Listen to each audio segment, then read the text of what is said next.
অনুরাগের ছোঁয়া আজকের পর্বের শুরুতে আমরা দেখতে পাই অসুস্থ পরমা হাসপাতালে চরম উত্তেজনা বিরাজ করছে। অন্তুবাবু ব্যাকুলভাবে সুদীপাকে অনুরোধ করেন, মা, তোমার বোনকে বাঁচাও, একমাত্র তুমিই পারো ওকে এই পরিস্থিতি থেকে বের করে আনতে। কিন্তু অংশু ক্রোধে ফেটে পড়ে।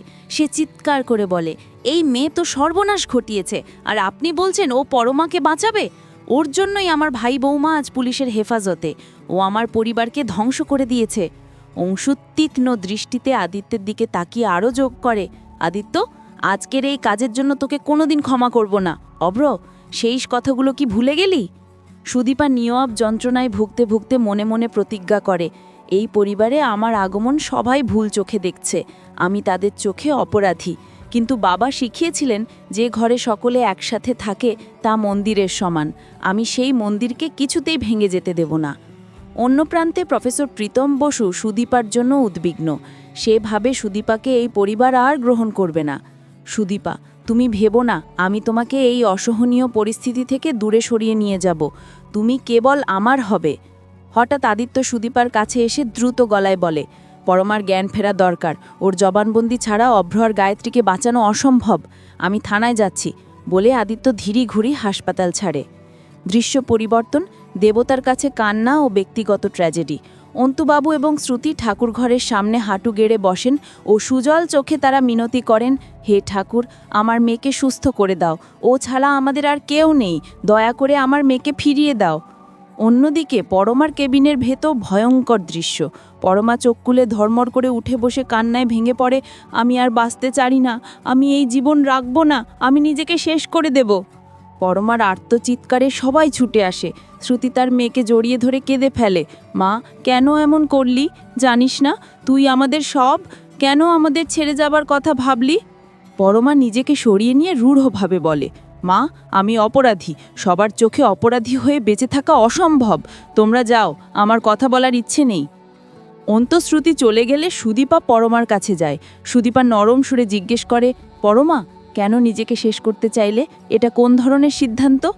পরমা উত্তর দেয়, সুদীপা, এই যন্ত্রণা আর সহ্য হয় না। সবার ঘৃণা আর দোষারোপ নিয়ে আমি বাঁচতে পারছি না। সুদীপা তাকে সান্ত্বনা দেয়, জীবন ঈশ্বরের দেওয়া উপহার, এর মূল্য অনেক। বাঁচার এবং মরার সব অধিকার শুধু ভগবানের হাতে। জীবন অনেক দীর্ঘ পথ। কিন্তু পরমা হতাশায় ডুবে বলে, আমার কাছে এই জীবনটা এখন বিষের মতো। কেন যেন মনে হচ্ছে সব কিছু বিষাক্ত। সংকট থেকে মুক্তির পথ, থানা যাত্রা। সুদীপা সিদ্ধান্ত নেয়, সে পরমাকে বলে, তোমার আমার সঙ্গে একটি জায়গায় যেতে হবে। এর মধ্যে অনেক খারাপ ঘটনা ঘটেছে। তখন সুদীপা অভ্র আর গায়ত্রীর গ্রেপ্তারের পুরো বিষয়টা পরমাকে খুলে বলে। পরমা কেঁদে ওঠে, আমাকে নিয়ে চলো, আমি গিয়ে সবটা বলবো।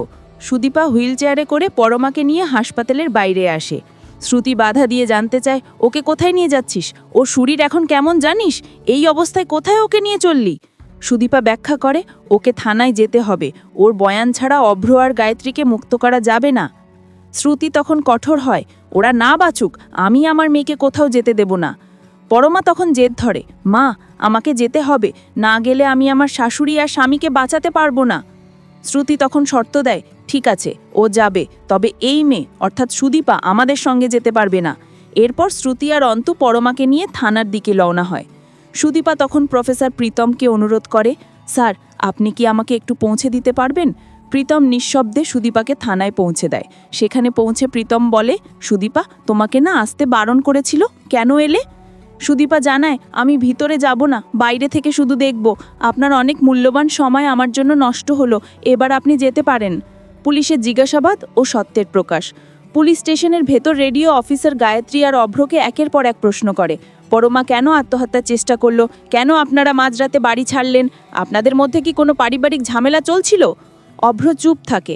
গায়ত্রী প্রতিবাদ করে বলে, আমরা আপনার কোনো প্রশ্নের উত্তর দিতে বাধ্য নই, যা শাস্তি দেবেন দিন, কিন্তু আমরা অন্যের কোনো কথা শুনতে চাই না।